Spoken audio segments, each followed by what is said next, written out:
नवनवीन व्हिडिओ पाहण्यासाठी व आमच्या सोबत राहण्यासाठी चॅनलला सबस्क्राइब करायला विसरू। तर बघा काय बातमी आहे, राज्य शासकीय कर्मचाऱ्यांसाठी आताच्या घडीची एक महत्त्वाची बातमी समोर येत आहे। खरे तर नुकतेच काही दिवसापूर्वी केंद्रातील सरकारने 8वा वेतन आयोग स्थापित करण्याचा मोठा घोषणा केली होती।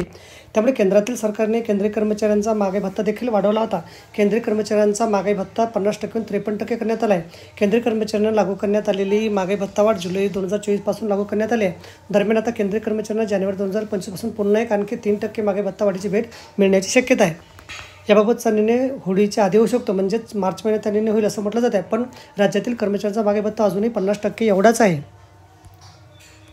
त्यामुळे राज्य कर्मचाऱ्यांना महागाई भत्ता देखील केंद्र शासनाच्या कर्मचाऱ्यांच्या धर्तीवर लवकरात लवकर 53% झाला पाहिजे, यासाठी सरकारी कर्मचाऱ्यांच्या संघटनाकडून शासन दरबारी जोरदार पाठपुरावा सुरू आहे।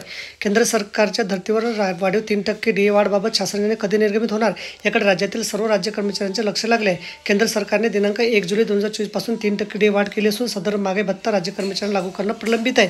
राज्यात गेल्या वर्षी विधानसभा निवडणुका होत्या आणि याच्या कामकाजामुळे तसेच आचारसंहितेमुळे सदर निर्णय घेण्यात आला नाही। पण आता राज्यात नवीन सरकार स्थापित झाले आणि राज्यात नवीन मंत्रिमंडळ सुद्धा स्थापन झालं असून मंत्रिमंडळ स्थापनेला जवळपास 1 महिना पूर्ण झाला आहे। मात्र अजूनही DA वाढीचा बाबतचा निर्णय घेण्यात आला नाही। अशातच आता मीडिया रिपोर्ट्समध्ये राज्य कर्मचाऱ्यांच्या DA वाढीबाबतचा निर्णय जानेवारी अखेरपर्यंत घेतला जाईल असं म्हटलं जात आहे। वित्त विभागाने याबाबतचा प्रस्ताव रेडी केला असून हा प्रस्ताव मुख्यमंत्री महोदयाच्या मंजुरीसाठी पाठवण्यात आला असल्याचं खतरनाक बातमी समोर येत आहे। त्यामुळे जानेवारी अखेरपर्यंत राज्य मंत्रिमंडळाच्या बैठकीत राज्य कर्मचाऱ्यांच्या DA वाढीबाबतचा प्रस्तावावर शिक्कामोर्तब होण्याची शक्यता आहे। हा निर्णय झाल्यानंतर राज्य कर्मचाऱ्यांचा महागाई भत्ता देखील 53% एवढा होणार असून ही वाढ जुलै 2024 पासून लागू राहणार आहे। अर्थातच राज्य कर्मचाऱ्यांना महागाई भत्ता फरकाची रक्कम सुद्धा मिळणार आहे। तर बघा अशा प्रकारे अत्यंत महत्त्वाची माहिती आपल्याला समजली असेल। व्हिडिओ सुद्धा आवडला असेल लाईक करा, शेअर करायला विसरू नका। धन्यवाद।